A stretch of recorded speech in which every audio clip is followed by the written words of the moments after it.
Salut, voici un nouvel entraînement, un EMOM 25. Donc, aujourd'hui, en fait, je te montre l'entraînement au complet et je te l'explique. Donc, pour le réchauffement, on va faire des scap push-up 10 fois, des squats 10 fois, puis des inchworm 10 fois. Donc, le scap push-up, on se met en position push-up, donc sur les bras bien tendus, les jambes, on descend les fesses. Et tout ce que je veux que tu fasses, c'est que tu montes ton dos puis que tu rentres dans tes épaules. Donc, tes bras restent bien tendus, puis tu vas juste monter, descendre comme ça. Ça va venir réchauffer ici tous les muscles de trapèze. Donc, tu me fais ça 10 fois. Ensuite, 10 squats. Je te rappelle, pied largeur des hanches. On ouvre un petit peu nos pieds en canard, pas beaucoup. On descend le plus bas qu'on peut, puis on revient. Toujours le poids dans les talons. Donc, un squat, c'est pas qu'on se penche vers l'avant. C'est vraiment une descente verticale. Donc, j'essaie que ma tête reste vraiment tout le temps dans le même axe que mes genoux. Donc, 10 fois les squats. Et après ça, le inchworm. Donc, debout.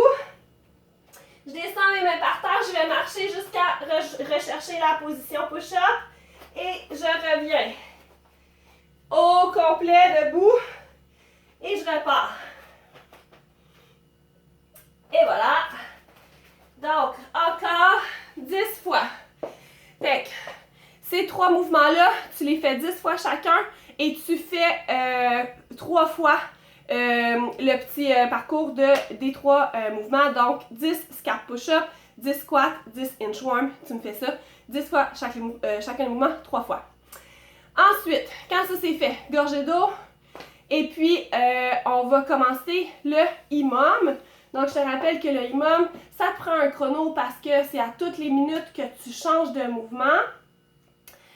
Moi, ce que j'ai fait, c'est que j'ai fait 40 secondes le mouvement et après ça, je me prenais toujours un 20 secondes de pause, donc qui me donnait une minute complète parce que si tu le fais pendant toute une minute, tu n'auras jamais de pause et tu ne seras pas capable de récupérer.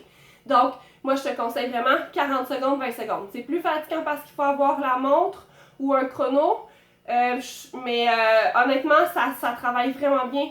Très cardio, vraiment cool à faire. J'ai beaucoup aimé cet entraînement-là que je viens juste de terminer. Donc, tes mouvements. Le premier mouvement s'appelle le plank jack. Donc, plank pour planche. Fait que je me mets en position planche sur mes coudes. Les fesses basses et jack pour jumping jack. Donc, mes pieds seulement vont ouvrir et fermer en sautant. Et voilà. Et tu fais ça pour toute ta première minute. En fait, tes 40 premières secondes. Ensuite, 20 secondes de pause. Après, ça te prend des poids ou alors des gourdes ou alors des cannes.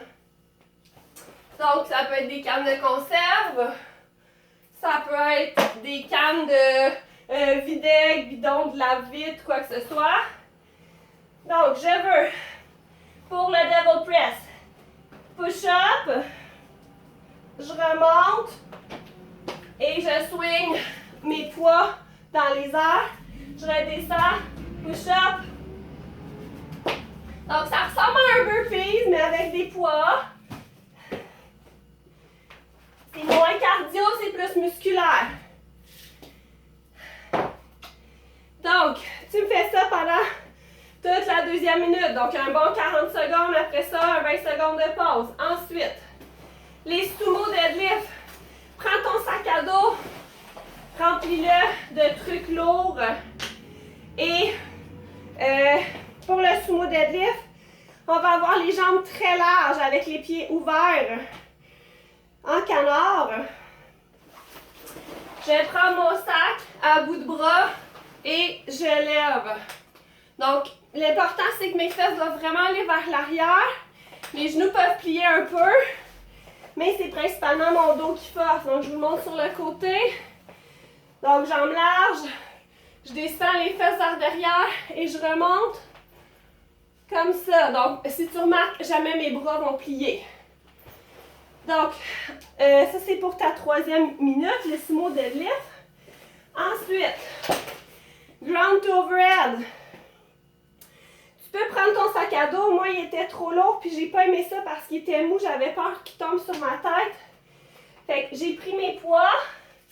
Je pourrais le faire aussi avec un bidon ou avec des gourdes. Donc, ground to overhead, ben ground c'est le sol, puis overhead c'est en haut de toi. Fait que je veux que tu passes de en bas jusqu'en haut. Fait que ground to overhead. Comme ça. Pas plus compliqué que ça. Donc, tu vois, moi je plie mes genoux un peu quand j'arrive en bas. C'est plus facile parce que je suis pas très flexible. Puis j'essaie de garder mes bras droits. Parce que moi, je le swing fort. Par contre, j'en ai vu qui choisissaient vraiment de lever puis pousser en haut. Pour moi, il n'y a aucune différence. Si tu choisis de faire un ou l'autre, les deux, c'est parfait. Vas-y vraiment avec ce que tu es le plus à l'aise. Des fois, ça dépend aussi qu'est-ce qu'on prend. Tu sais, un bidon, des haltères, un sac à dos. Il y a une façon qui va être plus simple que l'autre à faire. Donc, vas-y avec ce que tu es à l'aise. Le dernier mouvement, donc pour ta dernière minute, les push-ups. Donc, push-up, je te rappelle, les mains proches du corps, les coudes proches du corps.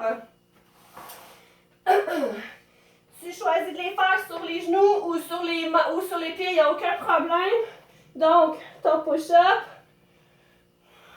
pendant 40 secondes. Si tu choisis de le faire sur les pieds, pas de problème, mais quand même, je veux que tu gardes les coudes proches du corps, les mains proches du corps. Et on monte, descend. Donc, tu peux même faire un hybride. Moi, je m'étais donné comme objectif d'en faire sur les pieds. Fait que j'essayais de faire 20 secondes de push-up sur les pieds, puis le dernier 20 secondes sur les genoux. Tu peux te donner des défis, choisir d'en faire 3 toujours sur les pieds, les 3 premiers sur les pieds et le reste sur les genoux. Donc, vas-y vraiment avec qu'est-ce que tu es capable. C'est beaucoup 40 secondes de push-up. Moi, je préfère que tu en fasses pas beaucoup, mais vraiment bien, que vraiment beaucoup, puis qu'il soit un peu tout croche. Donc, porte vraiment l'attention sur garder tes fesses basses, contracter tes abdominaux, serrer les fesses pour vraiment descendre là, une belle planche, un beau push-up. Donc, c'est tout. C'est ça l'entraînement. Par contre, cet entraînement-là, si tu m'as bien suivi, ben, première minute, deuxième minute, troisième minute, quatrième minute, cinquième minute. Donc, ça prend 5 minutes faire ça. Et moi, je t'ai dit que c'est un minimum de 25. Donc, c'est 25 minutes. Ça veut dire que tout ce parcours-là, tu vas me le faire 5 fois au complet. Ensuite, je veux à la fin de tout, tu t'arrêtes, tu prends une gorgée d'eau, tu retrouves ton souffle. Puis, je veux que tu ailles me faire un cumul de 2 minutes de chaise. Donc, un cumul, ça veut dire que tu n'es pas obligé de faire 2 minutes tout d'un coup. Si tu es capable, mon Dieu, fais-le, c'est vraiment bon. Sinon, tu prends ta montre, tu fais le plus longtemps que tu peux, puis après ça, tu t'arrêtes, tu prends une petite pause, puis tu recommences jusqu'à ce qu'au total, tu aies fait 2 minutes. Moi, je l'ai fait en 2 fois. J'ai fait 1 minute 11, puis après ça, j'ai fait le restant. Si tu veux un conseil, essaye de toffer le plus longtemps que tu peux sur le premier coup. Puis après ça, fais des parties un peu plus courtes. Pour la chaise, minimum 90 degrés dans les genoux, vraiment important. Interdiction de toucher tes cuisses, donc tes mains sur le côté, en haut, en train de danser. Mets-toi de la bonne musique comme tu veux, je m'en fous. Mais il ne faut pas que tes mains touchent. Et tu gardes ta position le plus longtemps que tu peux. Moi, ce matin, j'ai fait l'entraînement avec Julie Bégin. C'était super le fun, on s'est vraiment amusé. Puis c'est sûr qu'il faut que tu regardes beaucoup ton temps dans les IMOM, mais il travaille vraiment fort, beaucoup cardio, puis il va être musculaire aussi. Ça va dépendre de la quantité là, de poids que tu mets. On a beaucoup aimé cet entraînement-là. Il fait pas mal tout le corps. Petit stretching après, étirement après. Tu vas faire l'étirement derrière les cuisses.